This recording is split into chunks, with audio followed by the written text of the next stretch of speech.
that I found very interesting.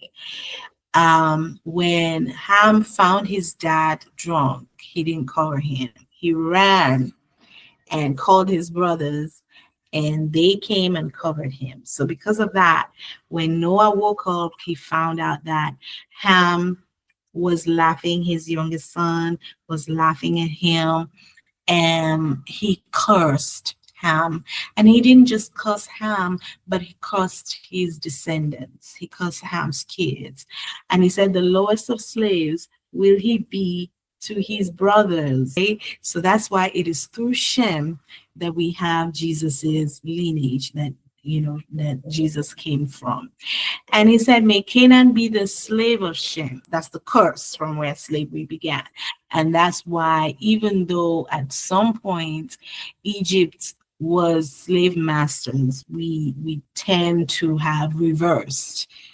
The curse was reversed into us now being enslaved by Japheth. And it says, may God extend Japheth's territory. So Japheth is, the Caucasians, the white people. And then he said, may Japheth live in the tents of Shem. That's saying a lot over there. But I'm not going to go all the way in. But if you read between the lines, you would know what that means. May Japheth live in the tents of Shem.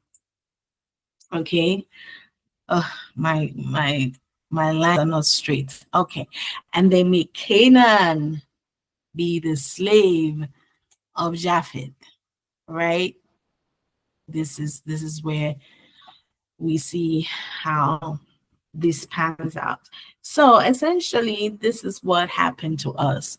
And because of that, we note that the black race, as they say, was cursed. But interestingly, for me, I reject that, because even though through Jesus we are now, the curse is reversed, we are now no longer under a curse, but I also noticed that Canaan was still under the Semitic people. Okay, Canaan is not considered primarily the black people, all right, because we have Cush, and so Canaan, for me, I'm not too, like, he cursed Canaan. He didn't curse Cush, he didn't curse Put, he didn't curse Egypt. Okay, that's another discussion anyway. But for me, when they say the curse of Ham, he didn't even curse Ham. No, I did not curse Ham. He cursed Canaan. All right, and that's why we'll talk about the Canaanites later on. But anyways, so that is essentially how the race thing started. All right, and if you have read if you've read anything about the history or about migration or science and evolution, even though some of it, I obviously don't believe it, but when it comes to the skin color, because the Bible don't talk about skin color, but when it comes to the skin color, from scientists, that people's skin colors evolved based on the climate that they found themselves. So when we were moving, because some people moved to the temperate regions, their hair color changed. Okay, some of them became blondes, some of them became white, their skin colors became white. Those of us who moved to like the very hot areas, like in Africa, I always tell some people who have never been to Africa, we don't have snow there. We don't get very cold temperatures over there. Okay, the coldest I believe would be 70 degrees or something like that. And so because of that, our bodies adapted, our skin became much darker, especially for places in Central Africa, because Central Africa is very close to the equator, and you notice that their skin colors are darker, like Senegal, like Gambia. I've been there. when I visited my brother when he was sick at that time. I also traveled to Senegal at some point. They are very darker, and and it's all because of the climate. Remember, there was a time when all of our ancestors didn't have they didn't have all the things we have now, like ACs, and they had to be out there in the cold or in the heat. So their bodies had to adapt. That's the human nature. That's how we were made. Okay, even as animals have that same nature. And so as a result, even our hair texture became different for for Africa. If you read about the hair, African hair, that's why it's thick, because it had to protect the scalp from the sun rays. All right. And then also for the Middle Eastern, because of the region, is more desert and all of that, their hair is dark, is black. Okay, so there's so much. If you read about those things, you would understand. That's why people should not just talk. Read about things, research, okay, especially Americans. You guys need to really read about other cultures and learn about other countries, learn about other people. Because I was telling my kids, like, most of what I see them do is only about America. In their school, what they teach them, the curriculum. All right, we're trying to pass an exam, so yeah, they let them learn about America. But I would teach them about what I know. All right, which is some things about Africa and some things about other countries and other religions, because these things are important. When I was growing up in elementary school, I was taught about different countries. We were even given tests on who's the prime minister of India, for example. I had to memorize all those things. What currency do they use? All these different countries and all these different places, we had to memorize it. Okay, so this is something it's not about in America, because most people don't really, like, they don't really care for other countries. You're just concerned about America. But it's best for you to learn about other cultures.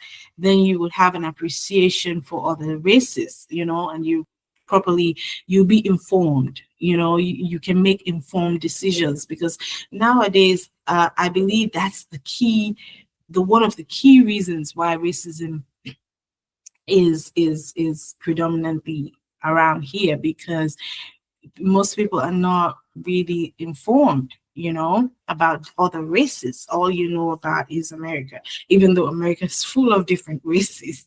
And that's why you need to be informed about races, because this country has a majority of different people, that came in here voluntarily and involuntarily, and all of them contributed to the growth of the country, contributed to the development of America, whether they came in here voluntarily or involuntarily.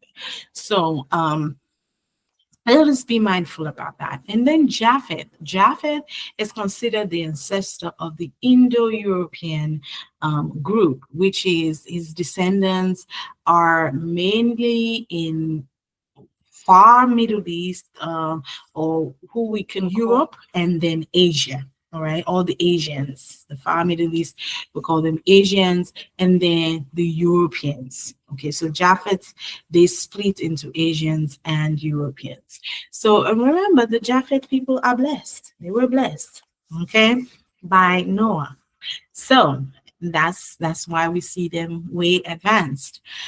The concept of race, as understood today, does not directly apply to biblical narratives, because in the Bible it wasn't a thing, all right? But from Genesis, we see how race began. We also see that there was a few mentions of skin color about dark skin and things like that, but and also about lineage, all right, and also sometimes when people say do not marry from outsiders, things like that. So there was mention of race, and we'll talk about that later on.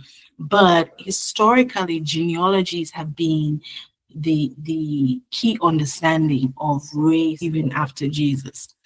So the people that moved north of the Black Sea, those were considered the white people, all right, the Caucasians. They moved into colder regions. That's why their skin color changed. Okay, and then we see, the story about all these different races. So before I finish this, I just want to talk about Jesus's skin color, since we're talking about skin color right now. The appearance and race of Jesus was not a topic of debate because Jesus looked just like the people he was around. So you can argue, because some people want to argue that, oh, well, the Bible said this or that. But if he was in any way different from the people he was in with, somebody would have mentioned it. Okay. The fact that nobody mentioned, like, why does he look that black? Or why does he look different? Or somebody must have mentioned something like, oh, he's darker, or he is not like us, they're not like us. Or he's white, he's really white, like a Caucasian. They would have said it, like somebody would have mentioned it. But no, Jesus looked exactly like a Jewish man. In fact, there were so many instances that they couldn't tell him apart from his disciples, that even when Judas sold him, Judas had to identify who Jesus was with a kiss so that they would know who to arrest. Okay, Jesus looked just like a Jewish man in Bethlehem. He was raised, in fact, when he was preaching, people would say, isn't that the son of Joseph the carpenter? Like he was known to be just like any of them. He looked just like a Galilean. Okay, so his appearance was not in any way different from the people in Bethlehem, in Jerusalem, in Galilee, all that area, the Semitic people. He looked just like them, or else there would have been some mention of that. Okay, now this passage that most people get mixed up is the one in Daniel, and I think in Revelation, when the Bible talks about him having, first of all, when it says white as snow, it is not talking about wool. It's talking about the color, because some people are saying when they say white as snow, that means it was wool and it was thick. His hair was thick. No, it was talking about the color of Jesus's hair, and that is the glorified body. That's how all of us would look like. All right, in heaven we're not going to have this body is flesh. It's going to stay down here. We're going to have a new body, and that's our glorified body. All right, after you die. That was a vision of heaven.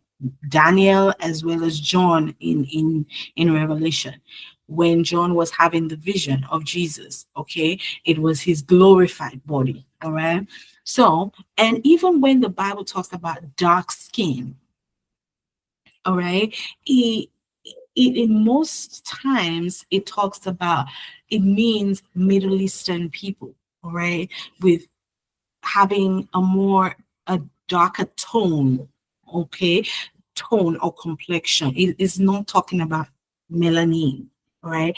When it's talking about melanin, you will hear them say things like an Egyptian or an Ethiopian or the Queen of Sheba. It will name where they're from, because in those days they didn't have black and white like us. They had where people were from.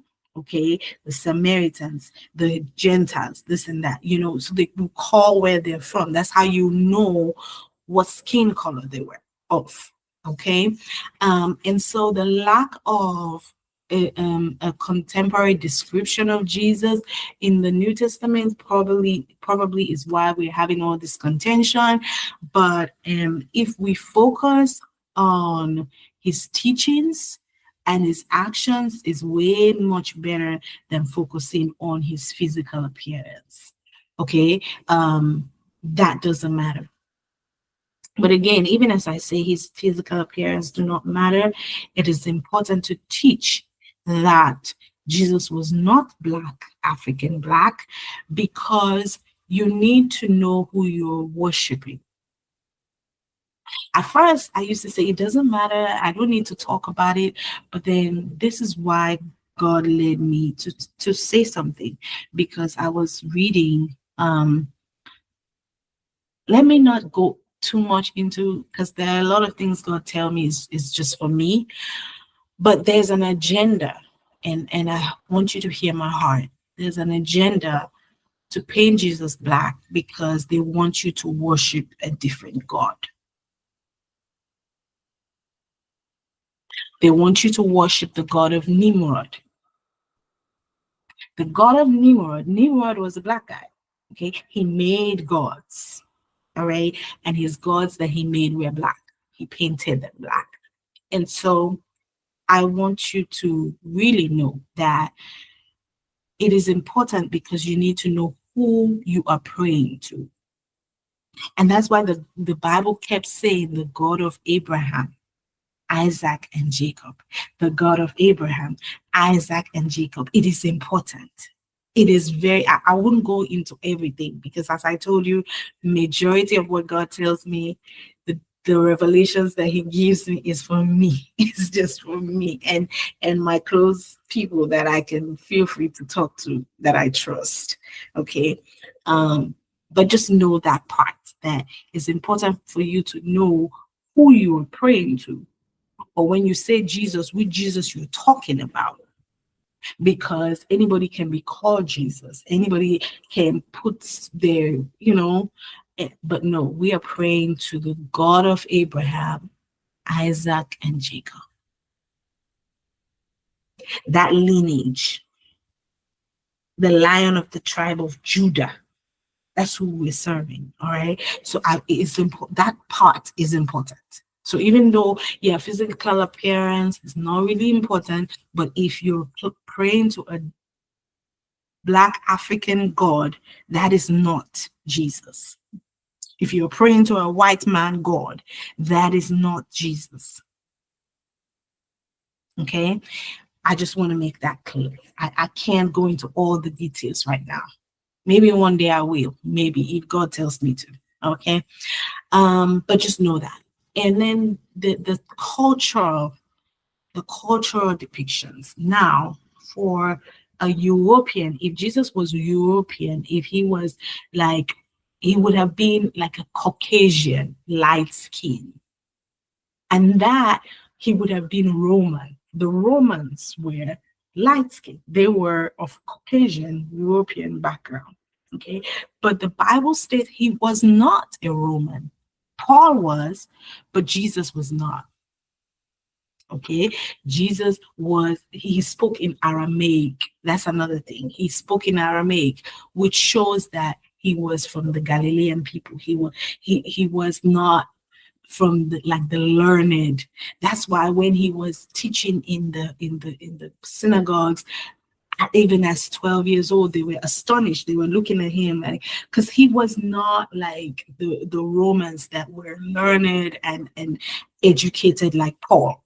Okay. And so yeah, Jesus did not have blonde hair. No, he didn't have blue eyes. No. Okay. Now people do draw stuff to illustrate who Jesus is, just to relate with kids, especially kids. And if they want to depict a story, it's fine to depict a story with any actor or just to illustrate the story, but when you don't come to a point where you honestly believe that is Jesus, that was exactly how Jesus looked. No, you can pick any actress, any actor, if we're in an all-black church, for example, we can have all-black cast. If we're doing a play or something, that's fine. But when you're praying, know that the God you're praying to, Jesus, was not black like me, or brother so and so who is acting as Jesus. No, or the white person that they put in the movie. Or Jesus was a Middle Eastern. He was born in the Middle East to a Middle Eastern woman, okay, from the lineage of the Middle Eastern people, the Semitic people. All right, that is where he came from. And then from archaeology, there's evidence from archaeology because of the time that he lived. The average male was around 5 feet 5 inches tall, and his physical build would have been more labor intensive lifestyle because his dad was a carpenter, and then his friends were fishermen, and probably he grew up with, not even probably, he was a man in that era. So when you grow up, you have to be labor intensive. He used to walk for many miles, so he must have had a physical build. Okay, and that's all we might know, and that's all we would know, because the Bible did not waste time talking about race. It's just us that we like to talk about race now, because now it's become a thing. But back then, Jesus was not in any way different from the people, so it didn't need they didn't need to put it specifically in the Bible, And then religious interpretations from Jesus's message, we see that it had accuracy of historical, chronological order of how history took place. Those who studied the history of Jesus in that time before Christ and after Christ. So it had a historical it had historical evidences, all right, like the census. It was a known thing, all right. It wasn't just what it was written in the Bible. It was recorded. Even when he died, when the eclipse took place, it was also recorded. So all of these things that happened in his era, even the reign of Herod, all right, that was historical. It's written down historically. So all of these things, it's not a myth. Like, people didn't just come up with something and start talking about it or write it, or Jesus's disciples decide to scribble something down. No, these things actually took place. Okay, and then I told you his language was Aramaic. Jesus was not talking Yoruba. Jesus was not, for my African people, because they like to say, oh, they have some groups of people who want to confuse Black Americans, because I know that's what they're doing. And I'll come to that. They're trying to confuse our Black American brothers and sisters, and God will judge you for that. If you want to, if you're not saying the true thing, you just want to, because you know that our Black Americans are looking for, trying to find their history and trying to make sense of everything. You are just trying to confuse them, talking about Jesus was Yoruba or Igbo. No, Jesus was not talking Igbo. He was talking Aramaic.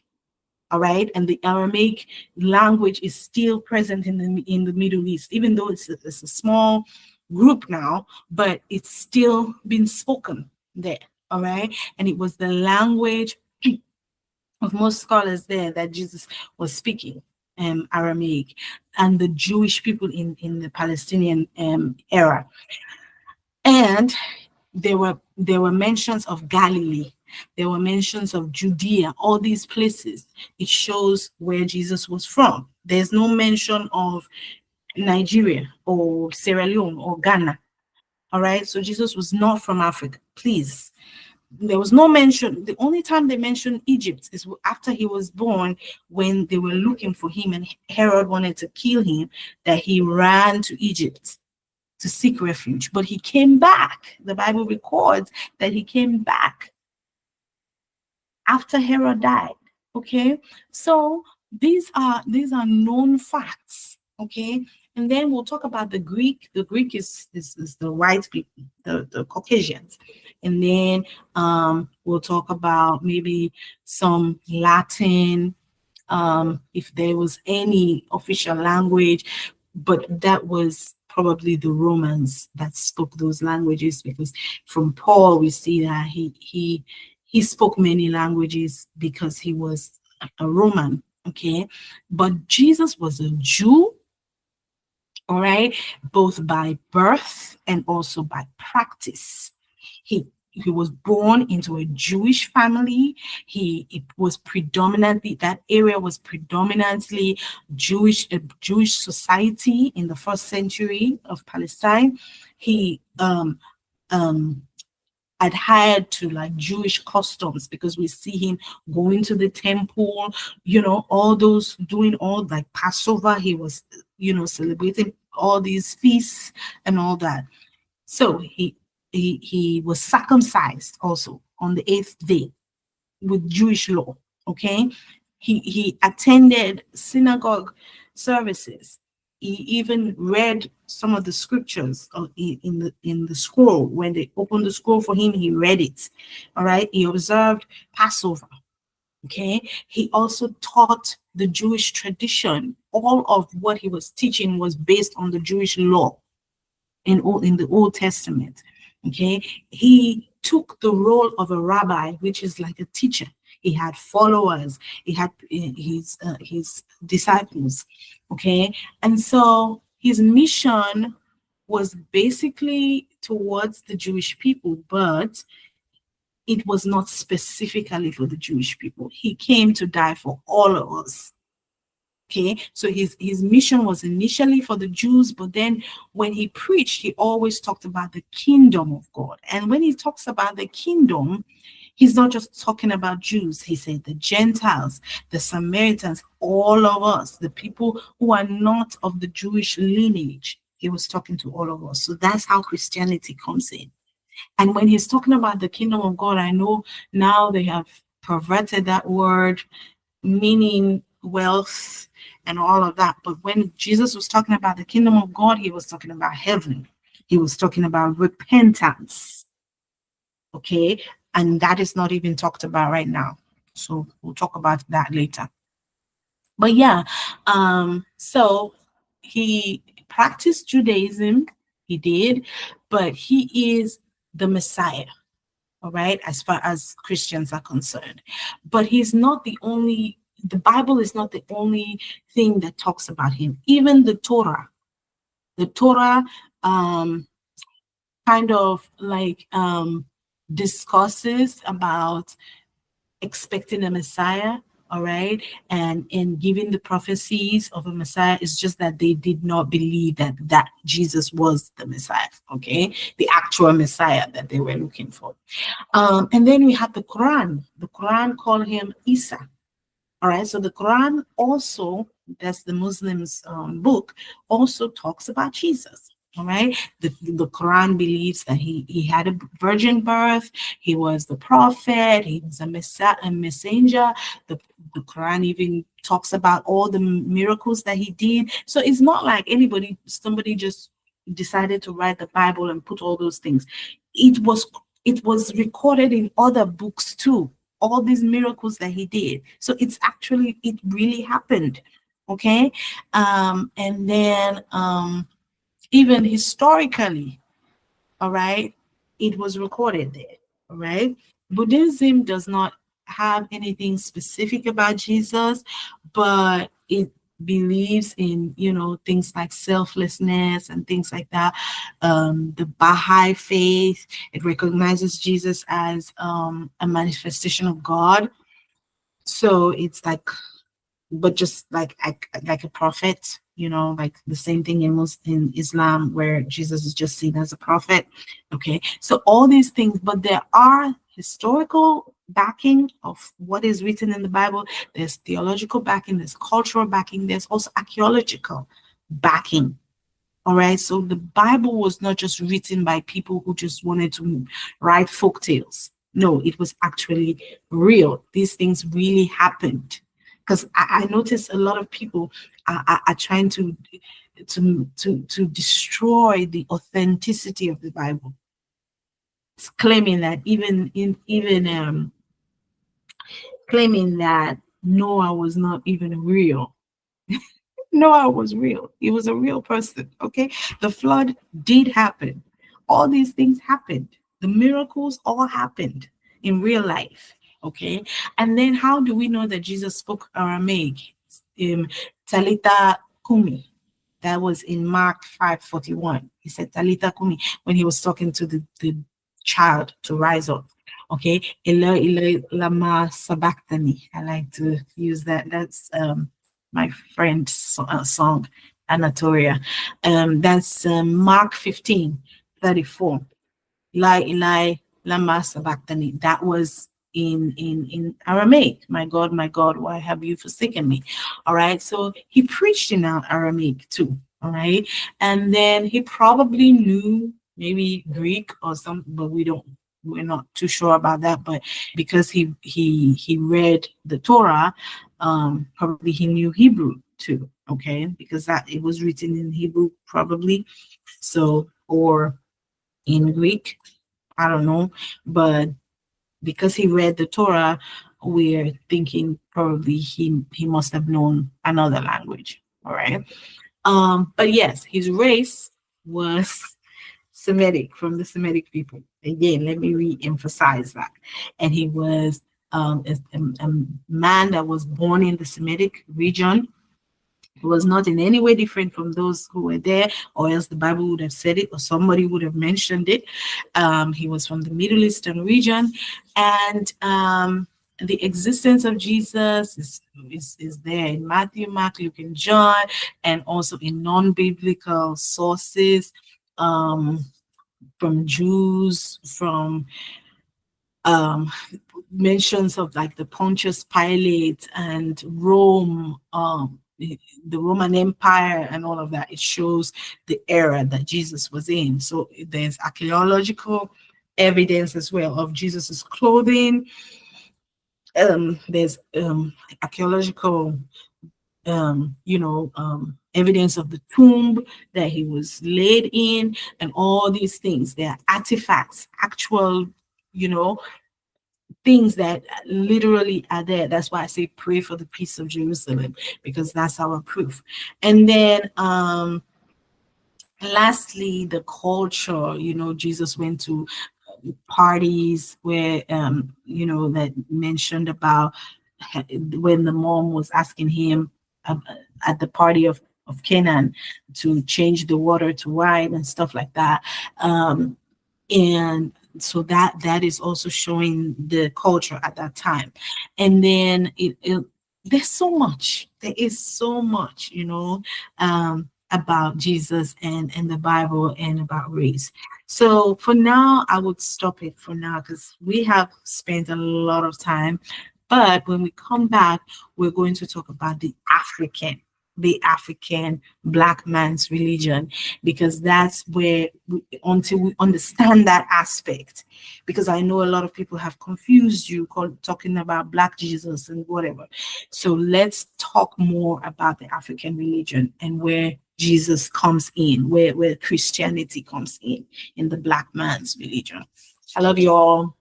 Have a good night. Bye.